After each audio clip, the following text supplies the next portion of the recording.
तर पब्लिक जय श्रीराम. आज आपण आलो होतो कॉलेजला, कारण आज आपल्या कॉलेजमध्ये आहे ना स्पोर्ट होते नाही. कॉलेजमध्ये आल्यानंतर आपण आलो नाही ग्राउंडवर आल्यावर आपल्याला आहे ना कृष्ण बेंद्रे भेटला नाही का. हे दिसतो एवढा शांत नाही, यो आहे ना तुम्हाला पुढं कळलं नाही कसं आहे. त्यानंतर आहे ना आशिष झोक्यावर बसला होता नाही का.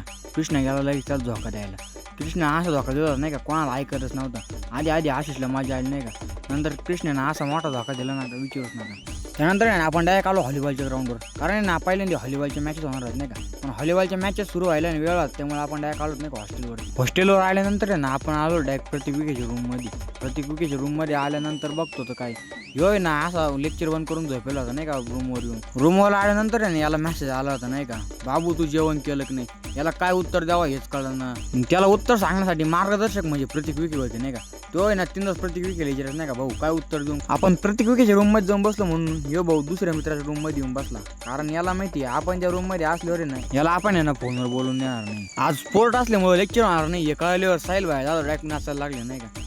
साहिल जाऊ द्या, पण समर्थ कसा विधा का झोपला याचं कारण कळल्यानंतर आपण डायरेक्ट या ठिकाणी जाऊन बघितलं, कारण खिडकीमधून बाहेर सगळा व्ह्यू येत होता, त्यामुळे कसा ती देऊन झोपेलाच नाही का. त्यानंतर आपण आलो डायरेक्ट ग्राउंडवरती, कारण आहे ना व्हॉलीबॉलच्या मॅचेस चालू झालेल्या होत्या.